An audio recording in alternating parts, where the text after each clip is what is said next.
హైదరాబాద్ బాగ్లింగంపల్లిలోని సుందరయ్య విజ్ఞాన్ కేంద్రంలో గంగాపుత్ర వివాహ మరియు పరిచయ వేదిక సభను ఘనంగా నిర్వహించారు. ఈ కార్యక్రమాన్ని తెలంగాణ గంగాపుత్ర సంఘం ఐక్యవేదిక మరియు జాతీయ అంతర్జాతీయ జేఏసీ ఆధ్వర్యంలో founder and president Shri Ranavelli Laxman గారు, స్టేట్ వైస్ ప్రెసిడెంట్ హరినాథ్ గారు సమర్థవంతంగా నిర్వహించారు. సభకు ముఖ్య అతిథులుగా మత్స్యకారుల సంఘం రాష్ట్ర కార్యదర్శి ఎల్ బాలకృష్ణ గారు, ఈ రేణుక గారు, రాష్ట్ర జేఏసీ అధ్యక్షురాలు గి రామలింగం గారు, రాష్ట్ర Gangaputra marriage welfare association chairman M Ravinder గారు, కోశాధికారి పాక అరుణ గారు, మహిళా జేఏసీ కన్వీనర్స్ పి లావణ్య గారు మరియు పలువురు ప్రముఖులు హాజరయ్యారు. సమాజ అభివృద్ధి కోసం గంగాపుత్ర సంఘం తీసుకుంటున్న ఈ విశిష్ట కార్యక్రమం యువతకు మంచి మార్గదర్శకంగా నిలిచింది. బాగ్లింగంపల్లిలోని సుందరయ్య విజ్ఞాన్ కేంద్రంలో గంగాపుత్ర వివాహ పరిచయ వేదిక కార్యక్రమం ఎంతో ఘనంగా నిర్వహించబడింది. ఈ విశిష్టమైన సభను తెలంగాణ గంగాపుత్ర సంఘం ఐక్యవేదిక మరియు జాతీయ అంతర్జాతీయ జేఏసీ ఆధ్వర్యంలో ఫౌండర్ అండ్ ప్రెసిడెంట్ రానావెల్లి లక్ష్మణ్ గారు, స్టేట్ వైస్ ప్రెసిడెంట్ హరినాథ్ గారు విజయవంతంగా నిర్వహించారు.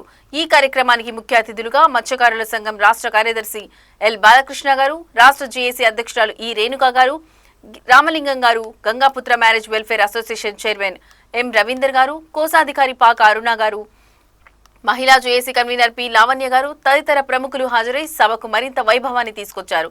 వివాహ పరిచయ వేదికగా ఈ కార్యక్రమం గంగాపుత్ర యువతకు కొత్త అవకాశాలను అందించడమే లక్ష్యంగా కొనసాగుతోంది. సభలో పాల్గొన్న అతిథులు గంగాపుత్ర సంఘం చేస్తున్న ఈ ప్రయత్నాలను ప్రత్యేకంగా అభినందించారు. ఈ విధంగా తెలంగాణ గంగాపుత్ర సంఘం సమాజ అభివృద్ధిలో ఒక గొప్ప అడుగు వేసింది.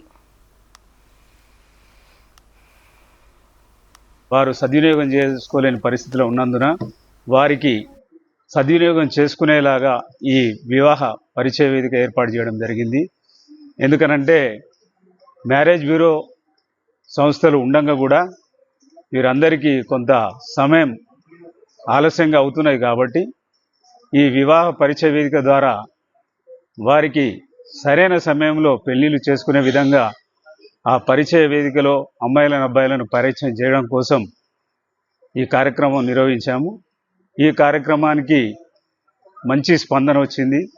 గంగపుత్రులు అందరూ చాలామంది ఇది 3వ వారం. ఈ 3వ వారానికి కూడా అందరూ మన గంగపుత్రులు అందరూ వచ్చి దీన్ని సద్వినియోగం చేసుకుంటున్నారు. ఇలాగే వారికి అనుకూలంగా సద్వినియోగం చేసుకోవాల్సిందిగా వారందరి పేరు పేరున తెలియజేస్తూ మరొక కార్యక్రమం